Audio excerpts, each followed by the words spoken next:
Welcome to the 905 podcast. I'm your girl, Savannah. And I'm Charles. Charles, we got another one today. We got Matt Mooney. What do you know about him? Tell me about him. I'm excited to have a chat with Matt. I remember his first two-way game was against the Raptors 905 last season. So I'm excited to talk about that and talk about his journey, which is super unconventional. And he's been to the big dance, not just to the big dance, but to the national finals for NCAA D1 basketball. So I'm looking forward to hearing what that was like for him and, everything in between from his journey from there to getting called up to the NBA to now joining us loud and proud 905.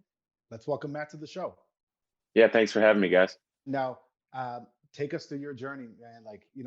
High school basketball. When you were in high school, did you know you were going to be here? Was that like the mission, the focus? Where was your head at starting in high school and through your sort of your recruitment process? Yeah, I got a kind of an unconventional journey, but one I'm very grateful for. In high school, I didn't really have too much interest. I ended up going to the Air Force Academy.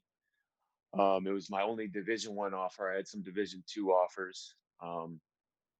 My dad, growing up, my dad was I was very blessed to have my dad, coaching me and working with me and believing in me. And I ended up going to Air Force as my only Division I offered. Went to the Air Force Academy and did the military training school. Basketball just wasn't really a priority, and I love the game. I just really wanted to play basketball more, get in the gym more, and so I struggled there. So I ended up leaving. I went to University of South Dakota, sat out a year, played 2 years, had two pretty good years. We were a good team, and then my coach moved up the ladder, got a job at Utah State. So when he left there, I was like, all right, let me see if I can make the jump to high major and try to play against the best competition. And that's when I ended up at Texas Tech. Got to play in the Big 12, and it was kind of a slow start for me, but the coaches stuck with me, and I kind of improved as the year went on. And we had a magical run and ended up winning the Big 12, and then we ended up losing in overtime in the national championship to Virginia. But that was the most unbelievable experience for me. My dream was always NCAA tournament, and then I finally get there my senior year, and we almost won the whole thing. So that was heartbreaking. And then after that, I went undrafted, started in the G League with Memphis. Played pretty well. We were winning. Got called up last year to Cleveland on a two-way contract. And I talked to you guys about my dad. He was actually living in Cleveland at the time, and he had called me. It was January 14th. I'll never forget. Sorry if I'm talking too much. I don't know. No, please go ahead. It's your show. Talking too much. We're here for you. Okay, I'll stop talking in a minute. He called me January 14th, and he just says to me, he said, "Hey, man, he had cancer and it was spreading and it wasn't looking good, and he was just really down." And about a half hour later, I got a call from my agent. Said, "Hey, pack your bags. You're going to Cleveland." And I got to call my dad, be like, "Hey, Dad, I'm coming. I got signed by the Cavs. I'm coming to Cleveland." And for that whole last year, I got to be with my dad. And he was ecstatic, obviously, when I told him, because we grew up uh, you know with each other, and the game brought us together. And now I was going to be with him again and living out our dream together, and getting that shot at the NBA. And so it was really special. And then went through training camp. The Cavs let me go, and now Toronto picked me up, and I'm really excited for an opportunity with Toronto. Now Raptors 905.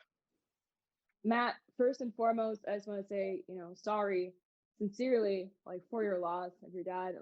You had a huge influence on your career, and the way you're talking about him now, it's just, I can imagine how hard that must be to have to be with him, and then come now down to the 905. Yeah, I appreciate you saying that. It's hard, it is Ma- tough. He just passed away a couple weeks ago, so Yeah. but I'm grateful. A lot of kids don't have what I had, and that's what I reflect on. I had, you know, he was there for me growing up, and got to spend this past year in Cleveland with him. So I'm really blessed for that. Matt, as somebody who has also lost his father to cancer, I completely appreciate where you're at. And I got to ask, I mean, you're always grateful for the good times, right? What are some of your fondest memories with about your dad? What are some of the things that you will always sort of keep with you? I'm sorry for your loss, Charles. Yeah, it's hard, man. But some of the great times, we had a lot of good times growing up. He coached me when I was in grade school, um, and he was tough on me. Like he would do things. Uh, I look back on it now, and it was uh, he was doing it for a reason. Like he'd come up to me before a game, and he'd be like that kid over. He'd be looking on the other side, be like, they're saying he's the best player in the tournament. I'd be like, who? He'd be like, number, whatever, number 11 down there, best player in the tournament. That's what they're saying. So then I'm trying to kill him. He would do that stuff to me all the time. He used to tell me after a bad game. He used to tell me I should try to play golf or tennis and individual sports so I don't let my teammates down. Um, Stuff like that. He's just a genius, like motivator. But Yeah, master motivator. master motivator, but he did that because he believed in me, and he'd tell me he believed in me. um but I would say two of the best moments, one was when we went to the Final Four. After we got to the Final Four, beat Gonzaga, um I just went up to him, gave him a big hug, and gave him a shirt. I was just looking for him. And then my first game in Cleveland, I got called up, and I got in. First game I suited up, I got in at the end of the game, and I scored my first bucket, got an assist, and he got to be there to witness it. And I just gave him a big hug afterwards, and it was just cool because uh, obviously my dream is to have a career in the league, but that was the first moment I got to play and put on that jersey, and that was something that we had dreamed about together, uh, my whole life. So, and he was the most instrumental part in me getting there. So No those doubt. It, those it must have That's it. been surreal to play in the NBA in front of him for the first time. Oh, yeah, I can't even explain it. It was so cool. Just because my route too, my journey was different. I was never really. I mean, I wasn't really expected to be there and to get to the NBA. And I know I haven't. I'm not in the NBA right now. I'm trying to get back up there. But just the fact that I was up there and got there, and um, most people probably would not have expected that. And it was because of my dad. Like, and a lot of people in my life is by the grace of God, but people that like my dad and coaches and mentors who helped me get there. And you know, he was the mastermind behind it, you know. So that's why it was so special. As I always say, shout out to Pops. I'm sure Shout he's out to extremely Pops. proud of you and will forever be. And speaking of proud, as you finally made it to your NCAA dream at Yeah. Texas Tech, take us through that day. You wake up. What are the emotions? How are you feeling? Did you sleep the night before? Like, what's that journey like? When when I knew we made the tournament, or Championship day. Let's go right to that. You're championship day. playing in the arena. There's a gazillion people, a gazillion seats. You probably shot, right? You had to shoot around in there, I'm sure. And you're like Shoot looking at around. the stadium, like, wow. What is that like? Take us through that championship day. Yeah. I I'll be honest, I wish I would have kind of took it in a little bit more, because in the Final Four and in the championship, all you're thinking about is the game. Like, you are not thinking about anything else. You're not responding to text messages or phone calls. You are like literally locked in, or you're trying to get good rest, or you're going through the game plan. Like, that's all you're thinking about. And so I was just super locked in and super focused. I was thinking about my matchup. I was thinking about just kind of visualizing the game. I wish I would have taken a moment to kind of soak it all in. before the tip and look around at the stadium. And, Coach Beard did a really good job at trying to get us to do that, focused, but take it in. Like, this is a once in a lifetime experience. Um, my mindset going into that game was, okay, it's just another game, but Sure, in it's front of it's not. 72,000 people for the championship. Sort Yeah. of. So it was. I look back and I have a lot of regrets. I wish I would have been more aggressive. Um, my mindset was, all right, let the game come to you. Don't force. But there's a balance. You got to be aggressive. You got to have that. I don't know. You got to feel out the game. And I was aggressive later. I hit some shots later and made some shots late in the game and overtime. That was kind of where all my points came. But wish I would have been more aggressive. Uh, it was. I don't know. I had kind of a piece like within me. Um, yeah, I was nervous, but I wasn't too nervous, and just playing the game I love, and that's where I'm trying to. That's where you're always trying to get to as a player, where it's just you just feel comfortable with your game and confident, and you're just out there doing what you love to do. I coached a team out here at Brock University, and we took them to the national tournament. In Savannah, you'll probably be able to appreciate, being in a national tournament. One of my regrets was not taking it in. That first game we played, we ended up losing by 2. But the point is, it was so stressful, right? Like I didn't think about enjoying it. So it's interesting to hear you say, just, try to relax and just enjoy the moment, which is tough when you're about to try to play for, what you've been wanting your whole life. Yeah, Matt, absolutely. Yeah. Like, as a player, I played also in Canada in a national finals tournament, and I'm relating exactly to what you're saying. Did I take it in? Absolutely not. Was my head completely in the game? What we need to do, what we need to accomplish? Absolutely. So, I mean, don't beat yourself up for not taking it in. It's a once in a lifetime moment, but who knows what would happen if maybe you over focused on like everything else. Like, you are playing in front of 72,000 people. That's a lot. That's more than Yeah. NBA arenas. So, but nevertheless, what a special moment to even be there. Yeah, it was. It was an experience of a lifetime. That's for sure. It's hard to even explain that many people, like playing in front of that many people. Like you just, it's insane. It's crazy. It just keeps Does it going up and up and up and like the stadium. does it ever turn into white noise, or can you feel the presence? It turns into white noise. I think at a certain point in your basketball career, you get used to just playing in front of fans. Now that's obviously different.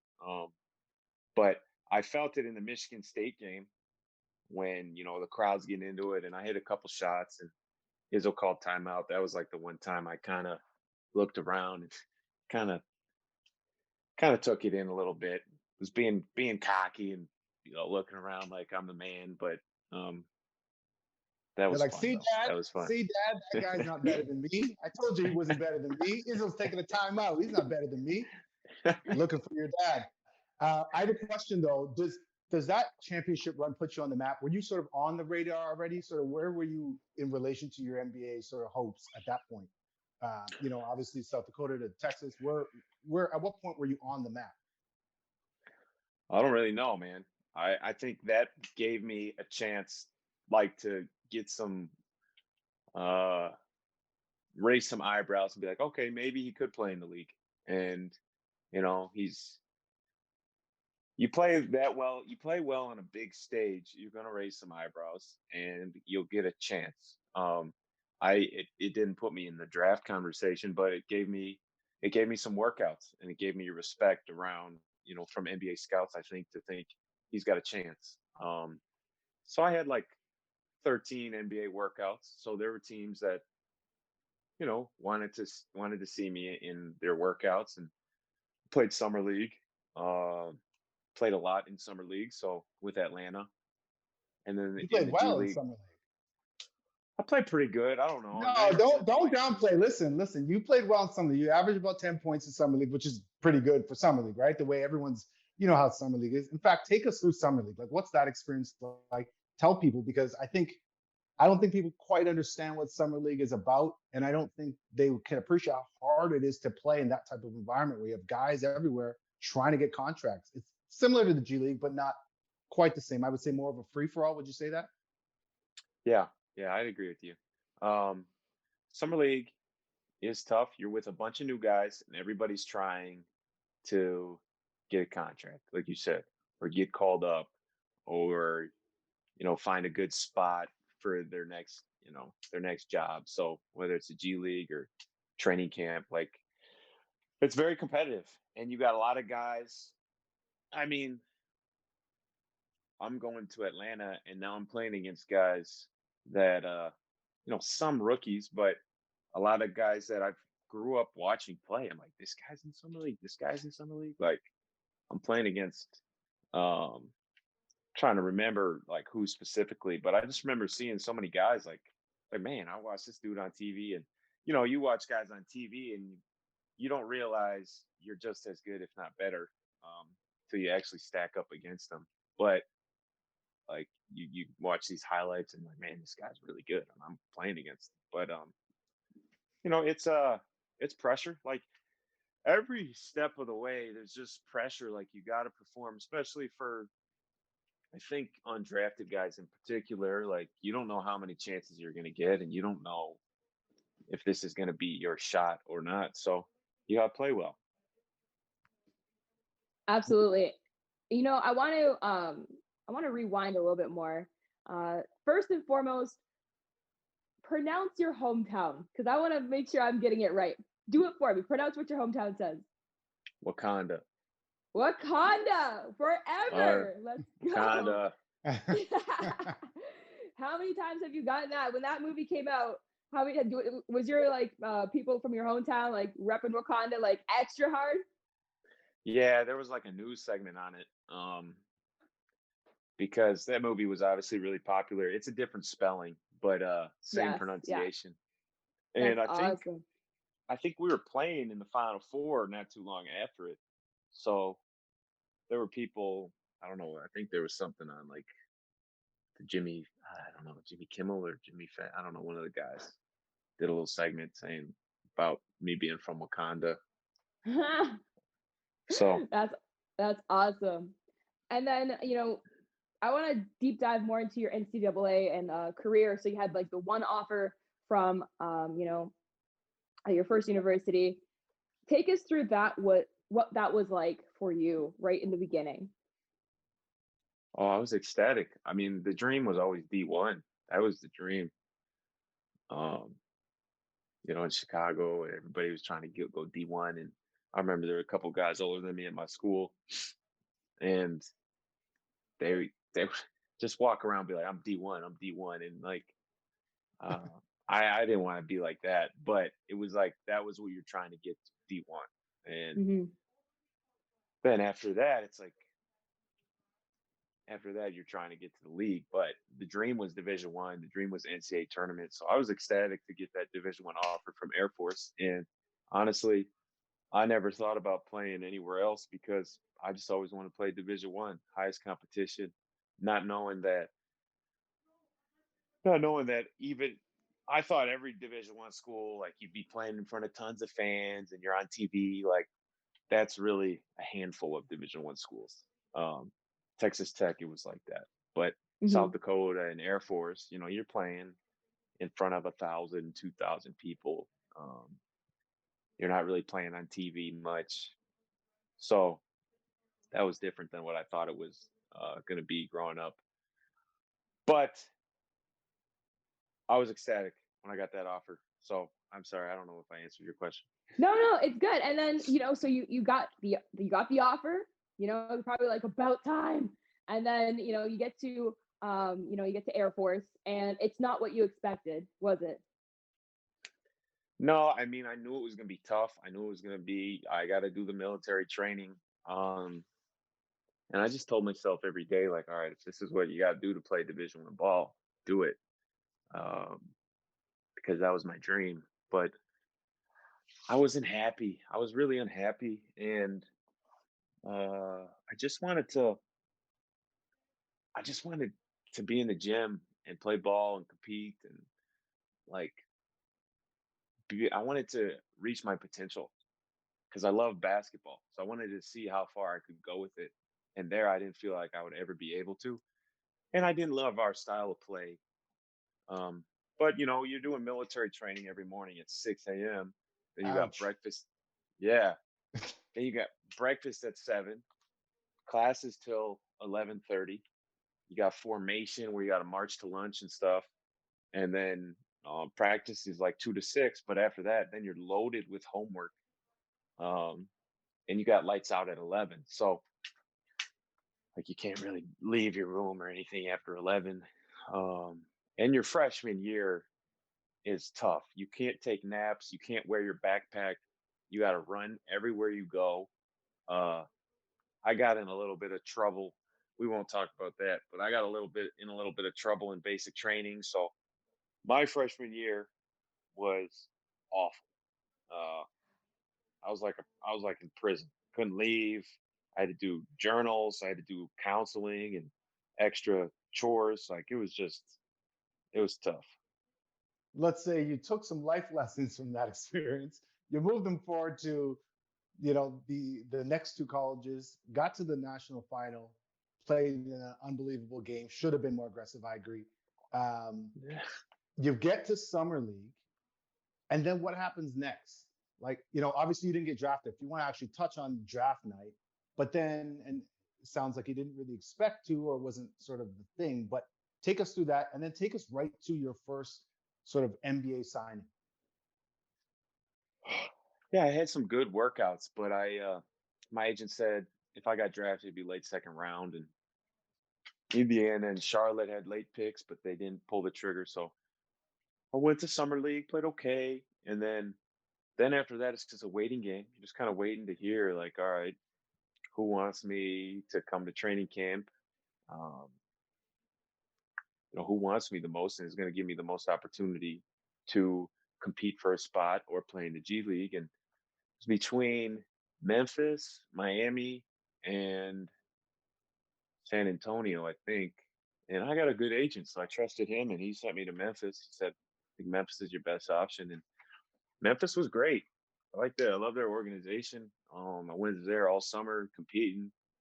Training camp came and played pretty good in training camp. Then they waived me, sent me to the G League.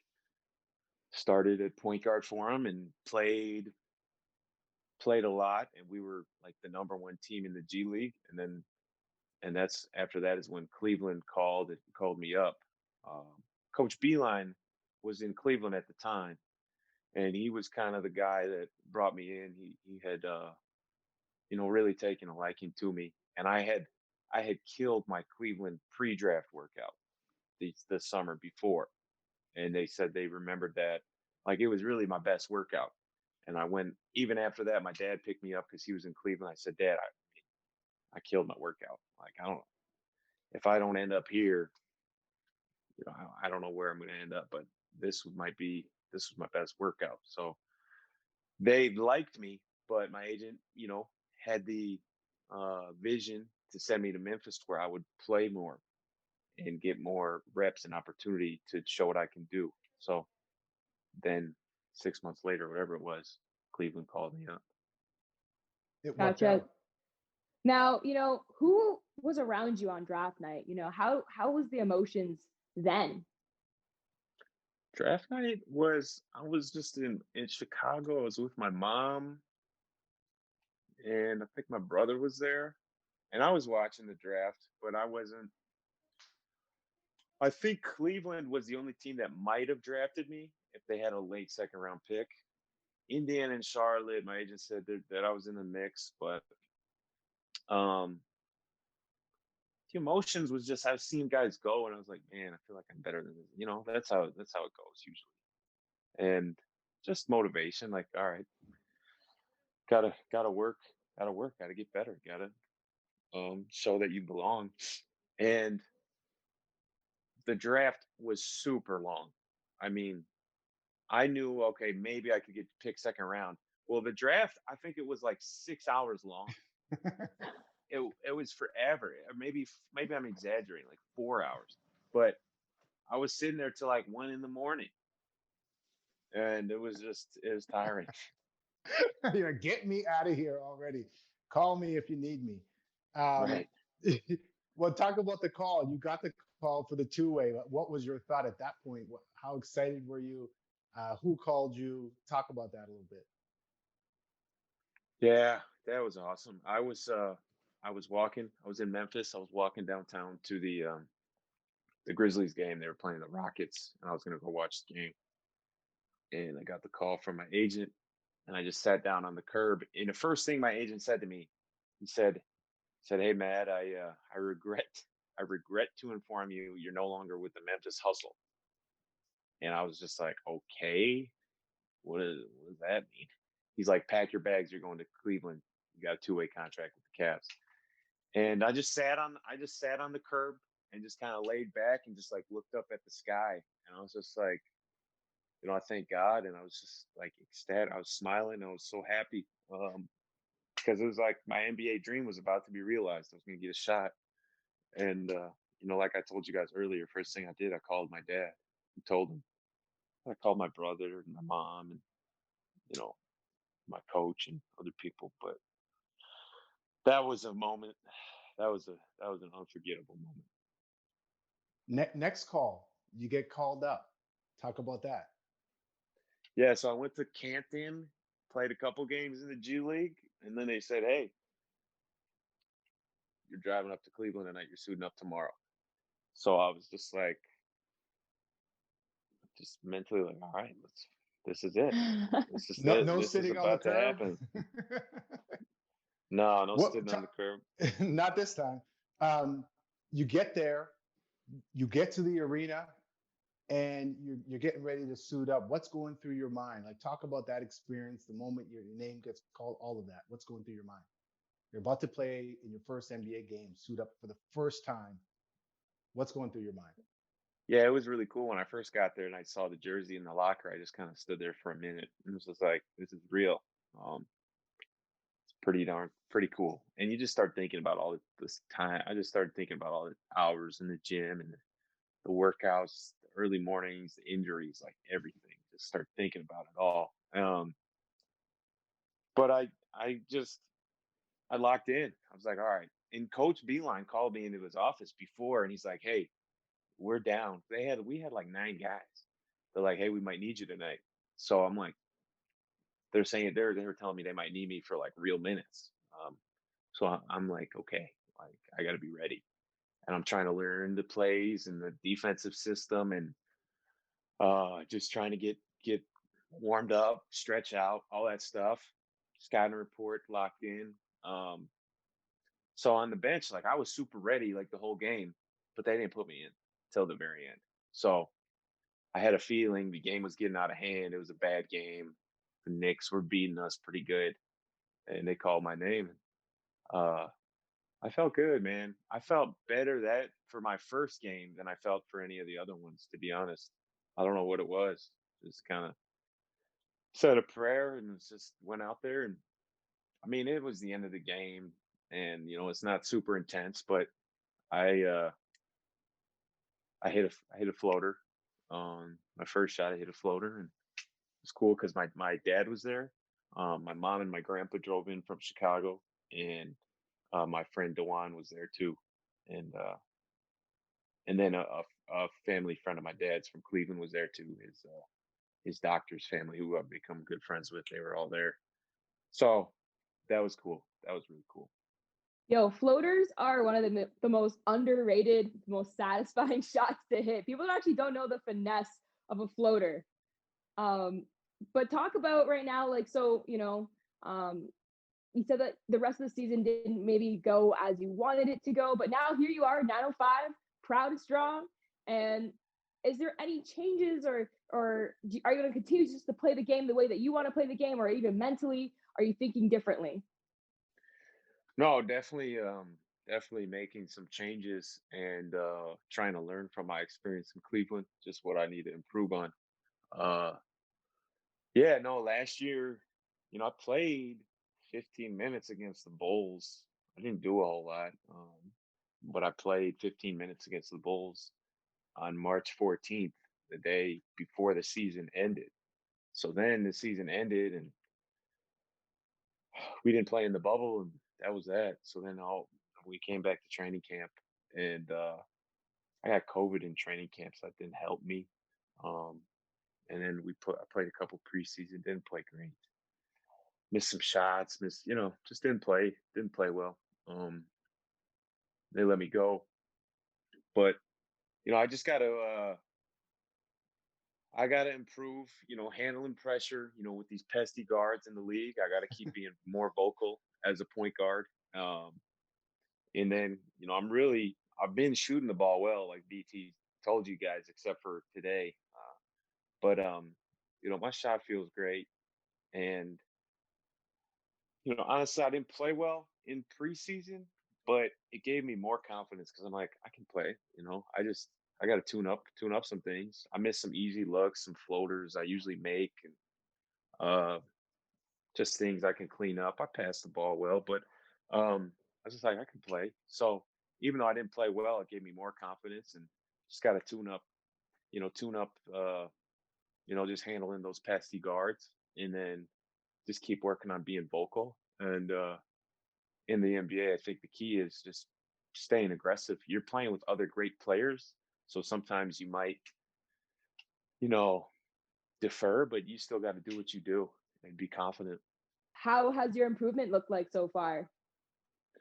Yeah, just working with my guy back in Chicago these weeks leading up.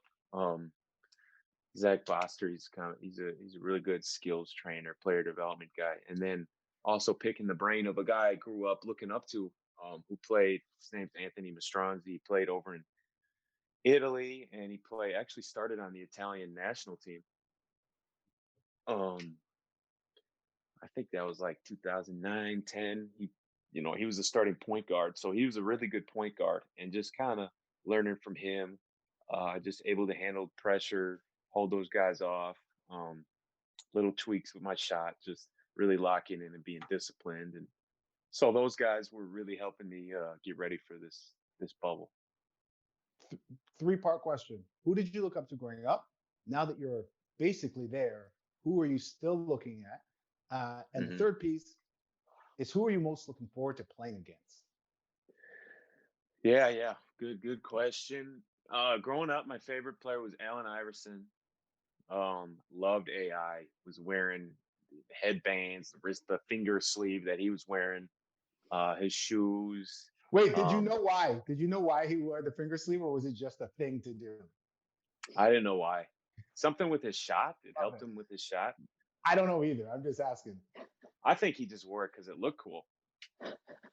But um, I know AI did some questionable things off the court, and kicked his kicked his girlfriend or his wife or somebody out of the house, and like things were. So my mom hated that I loved AI.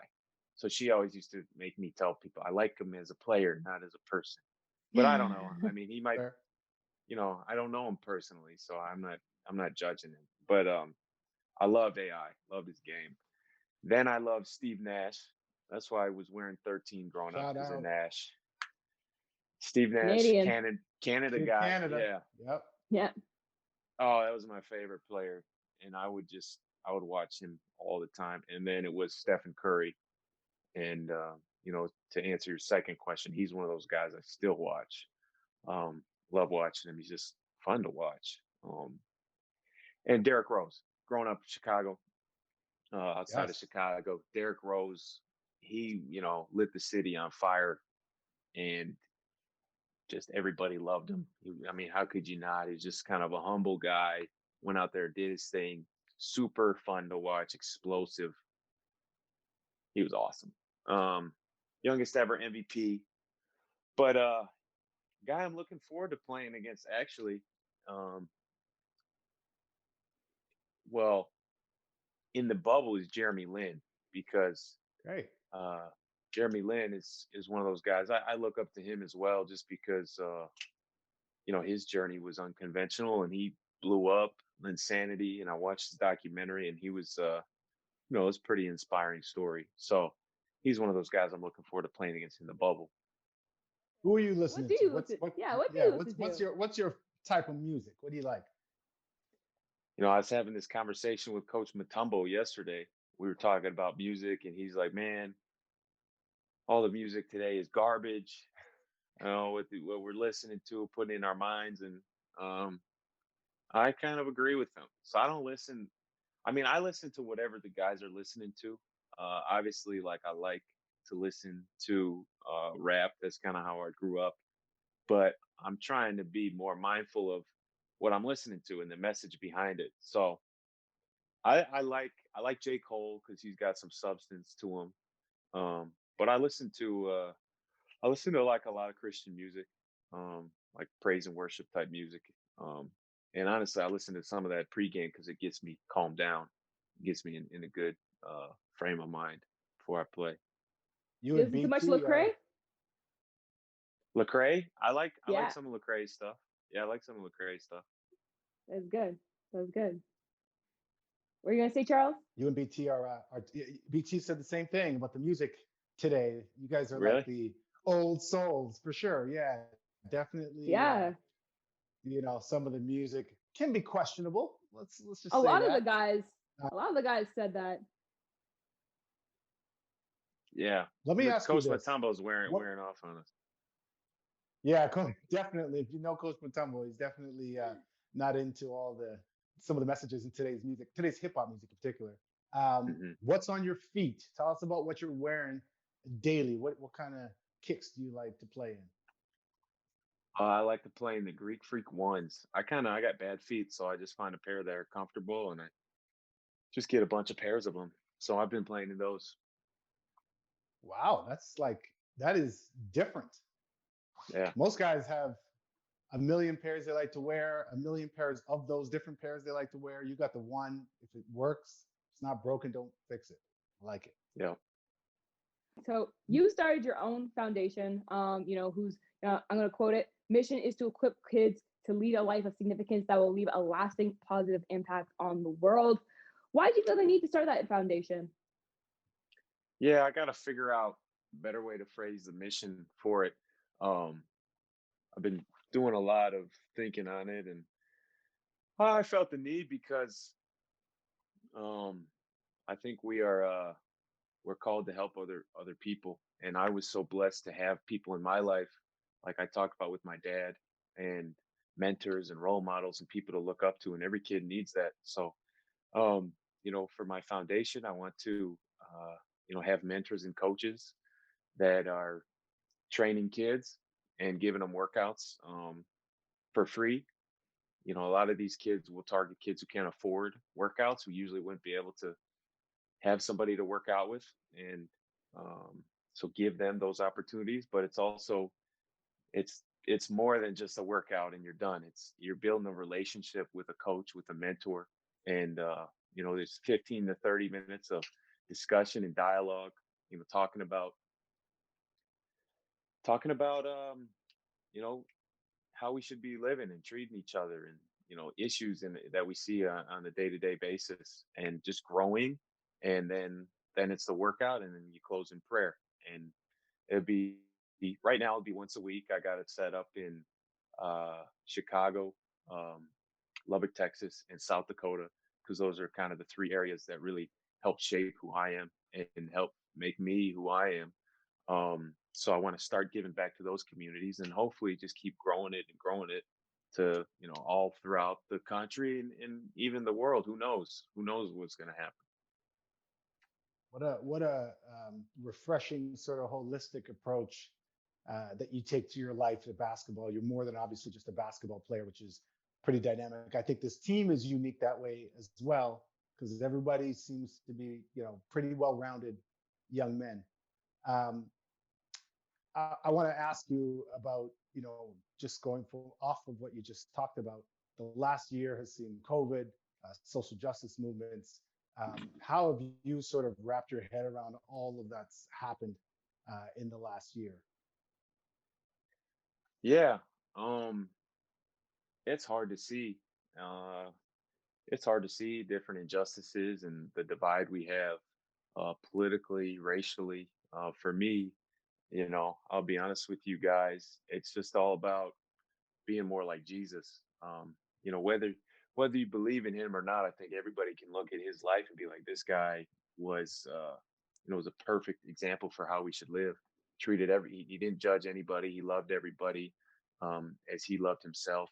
Uh, he treated the outcasts.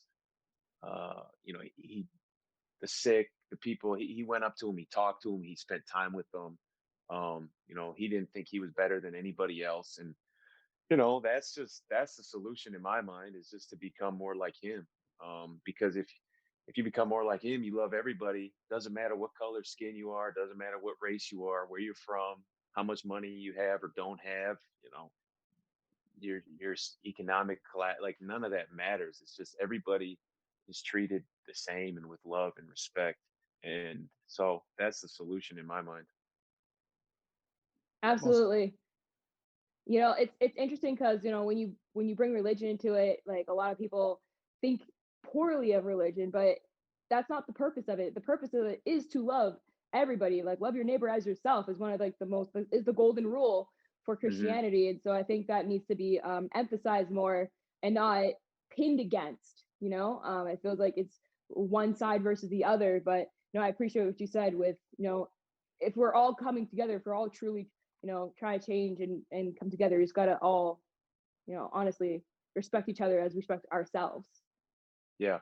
And to piggyback off that, um, Christianity and religion has also been a tool people use to judge other people. But, Christ, he wasn't about religion or judgment. He was about the opposite. And, as Christians, we have the responsibility to not be hypocritical, because that's what turns a lot of people away, um, from it. So you're right. It's just treating. It all comes down to love.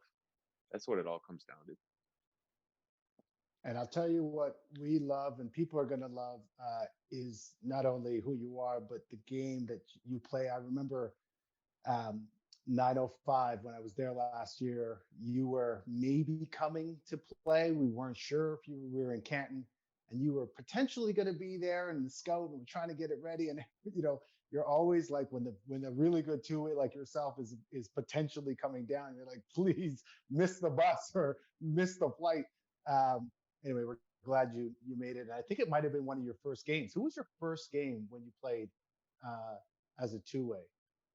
Yeah, Do you remember? you're hyping me up, man. But my first game was against the 905. It was. It was And against us. That's what it was. Okay, I just want to make yeah. sure I remembered because it was against us, and we were praying you didn't make it. But anyway, this is what I would say. There's an Ignite team in that bubble, Yeah. who people are excited about. How are you feeling about that? And also, what advice would you give to those young guys who are trying to come up? Um well, I'm trying to take their job. I mean, those are young guys who are getting paid, and everybody's trying to get a spot in the league, but they're really talented, and I'm going at them, competing with them. But advice, I'm in a much different position than was. I was never in their shoes, but my advice to them would just be, they're gonna they're gonna come into a lot of money, and this younger generation, I think, is I don't know. Everybody's always telling you how good you are, so I just say, remain humble, keep working. There's people like myself coming after you, so you just got to keep working, and don't get too arrogant, too cocky. Um, just stay humble and listen, because I'm still learning. I thought I knew it all at 19. I wasn't even close. 20 years old. So there's guys out there, these coaches, listen to them, listen to the vets, and you'll have your highs and lows. But just stick to the process. I'm a big believer in that. It's cliche, but you have a bad game, stick to the process. Get back in the gym, take care of your body, and you'll get it back. Now, speaking of process, what are your end goals for the Raptors 905 season?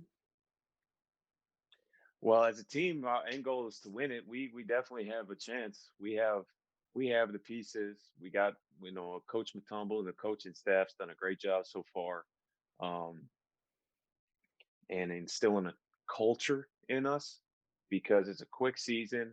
trying to get guys to play together and win. And when you win, people get opportunities.